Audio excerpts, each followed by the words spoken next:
All right, so let's say we've got this carbonyl here, and we throw in some LDA in the first step.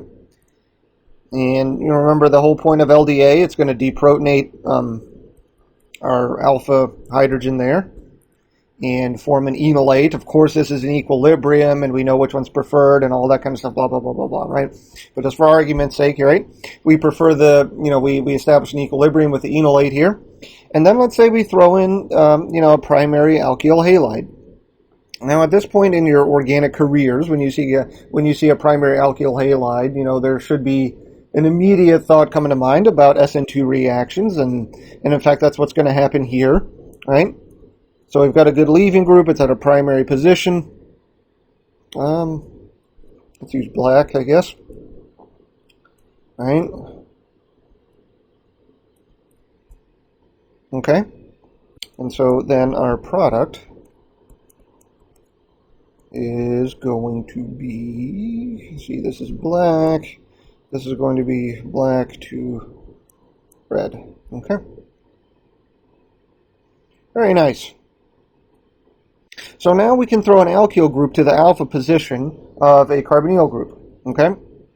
And that's going to be pretty darn useful, right? There's going to be quite a bit of uses that we can do for this. Now, we have to be careful again with the thought that, remember, we can alkylate this position pretty easily, but we are dealing with a strong base and a good nucleophile and all this kind of stuff.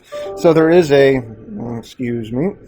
so there is a compatibility issue there with what functional groups we can have present with that alkyl chain that we bring in, okay?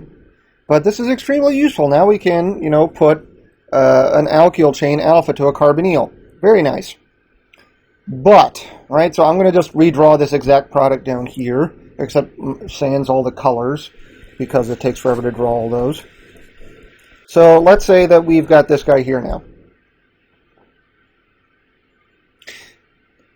Now, let's say that we go crazy, right, and we drop in some, whoops, I don't know why I keep doing that, and we drop in some more LDA.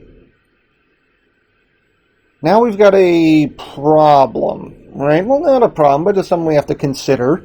So on the previous example, right, let's use purple, right? The alpha hydrogens were both equivalent, right? Nothing was different about those two.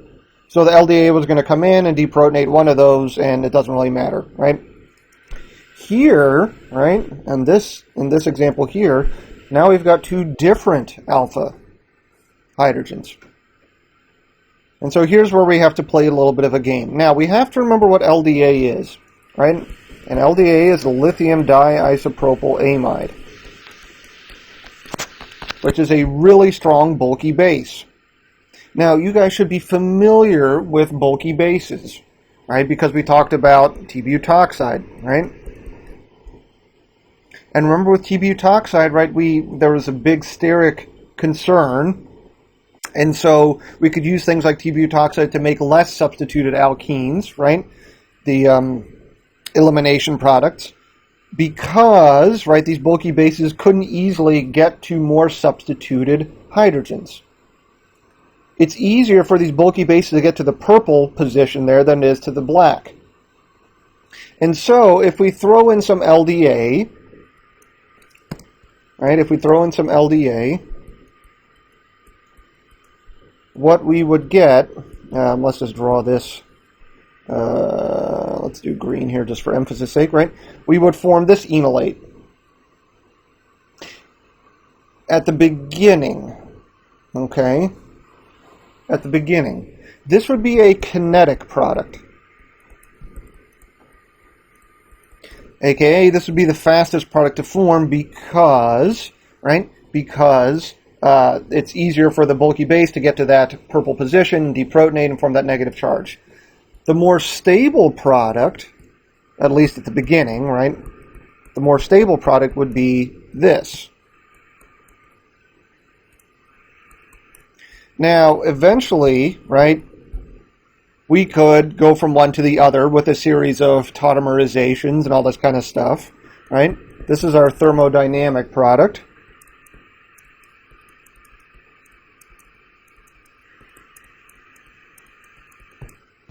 Okay. And so the LDA would form the kinetic product, and then, right, if we sat there and we waited a while, the thermodynamic product would form. And that would be okay. So what I'm saying is this, right? How do we control kinetic versus thermodynamic products? Really, it comes down to temperature, okay? So if we throw in the LDA at a low temperature, like -80, okay, we can, let's say, form the kinetic product and then do a reaction with that. But if we throw in the LDA and warm it up, it's going to form the thermodynamic product. So if we come in again, and that's fine, we'll throw in the exact same thing here, right? So if we do this at -80, my product is going to follow from the kinetic route, where we add the alkyl group to the less substituted side, right? But if we let this warm up,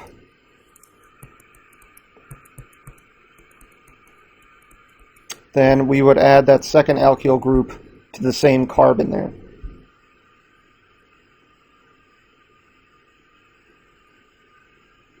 So we have to be careful of the temperature, okay? If we wanted to, right, so this is, right, let me just box these off here, right?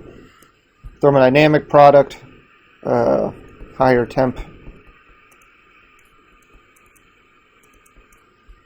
Kinetic product, right, is the fastest product if we want to think about it like that. Well, let's not use red. Let's use black, right? So the kinetic product, intermediate, would form to the kinetic product here, right? Does that make sense? Like, controlling the temperature is going to control the two different products that come out of it. Now, in reality, we don't need LDA to form the thermodynamic product. LDA is kind of a pain to use. There's much easier things to do, especially if we're going to be running this stuff at higher temperature, like room temperature and things like that. We could use sodium hydride to form our enolate. That is, we could just simply do something like this.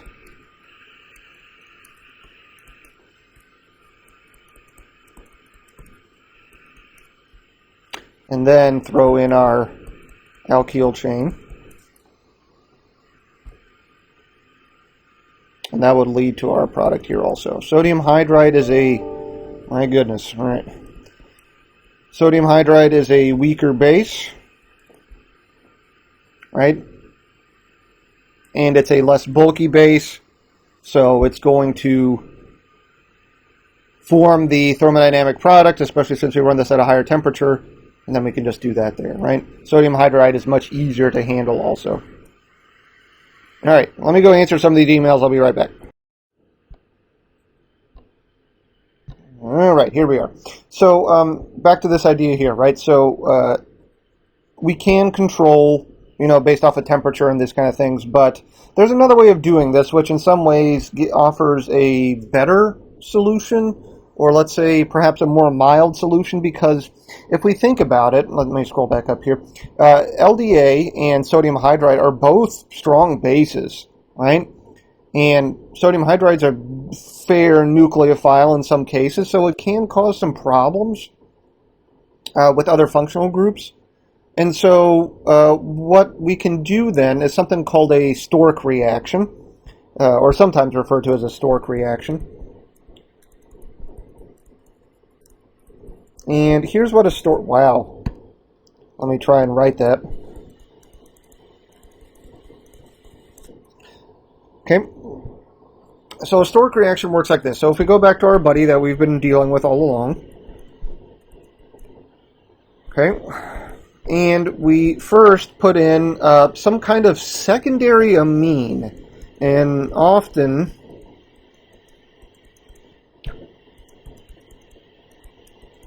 Okay, often we'll see some kind of pyrrolidine in there. Well, maybe, let me just abbreviate this because we wouldn't really use aqueous in this case, but there it is. Okay, some kind of acid. If we put these two together, we will make this product to begin with. Okay, so boom, boom, boom.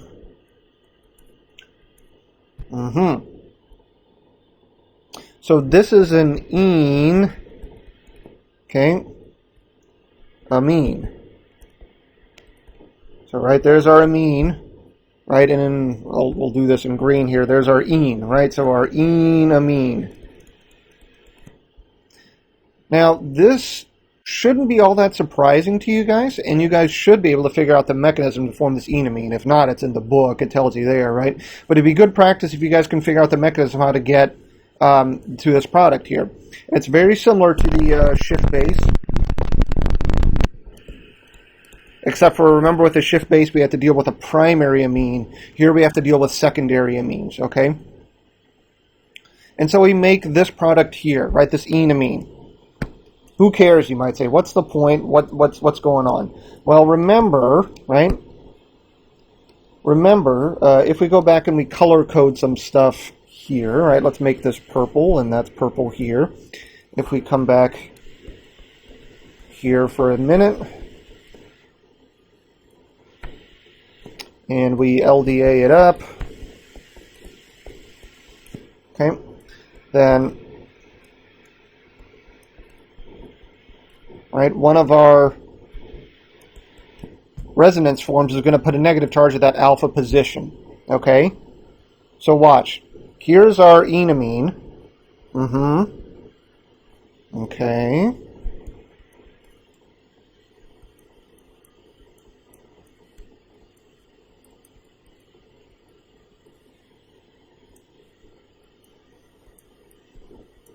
Okay, so through resonance, we can push that negative charge to that alpha position.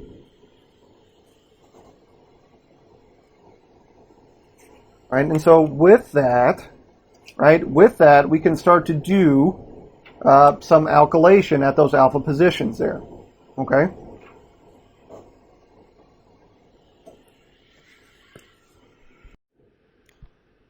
Sorry about that. I had to sneeze my brains out for a minute with these friggin' allergies.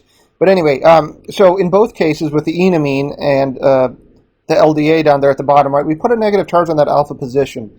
Now, the difference is the enamine is going to be a little bit different reactivity than the enolate is at the bottom there. And that should make sense, right? You know, both of these are resonance forms, but as we can see, they're not equivalent resonance forms in the sense of, right, one's got a positive charge on the nitrogen there. We've got this kind of,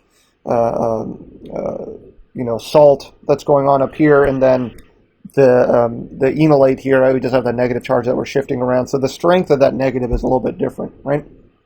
But what is interesting, what is useful, is that we can take these enamines, okay? So let me just plop this down here. So if we come in, H plus, and then let's add in this guy, an acyl halide, fantastic, okay, and then we'll finish this up by doing an acid workup, okay.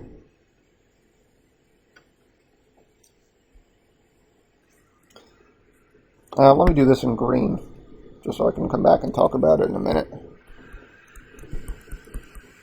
Cool, okay. So step one, right, we form the enamine. Okay.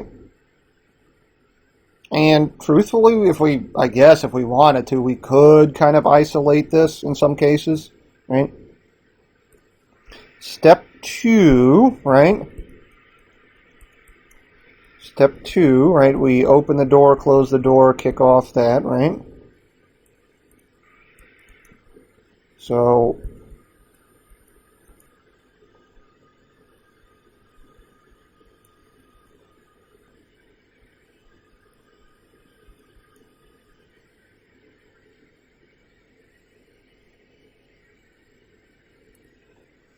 oops, I forgot an arrow here. Apologies. There we go, right, we have to set up that resonance structure to do the attack, right? Looks good, okay? And then with the acid workup, right, the acid workup in green, all right, is just going to take this back to a ketone here, right? And so our final product is going to look like this. And that's pretty useful, right? Because now we've managed to put a ketone next to another ketone. We've got a couple different alpha positions here on this new beast, right? So we can start to add some new things to it and do some reactions with that. And so if we want to bring in an acyl halide, right, we can do that, and that'll have a reaction. We'll add that into the alpha position there. But don't forget, when you're doing this enamine, we need to come back with an acid workup there at the end, the H3O plus, to kind of knock off that amine and return it back to a ketone. Okay? Good stuff. Now, these enamines are going to come back, and probably the next video, where we're going to do Michael additions. So don't just think these are a one-off thing. In fact, whenever, for what it's worth, whenever I've had to do this kind of chemistry in the lab, this is the method that I went through. As much as we talk about LDA, I try to avoid it as much as possible, just because it's kind of a pain to work with. So, at least it was for me. But anyway, so here's this, and I think this is a good place to kind of stop. Now that we've kind of learned about alkylations, we've learned about some different methods for alkylation. We refreshed our idea of kinetic and thermodynamic products, right, and how we can control those, and we talk about sodium hydride and all that kind of stuff, okay? So a lot of good data and information here how to start to build these larger products.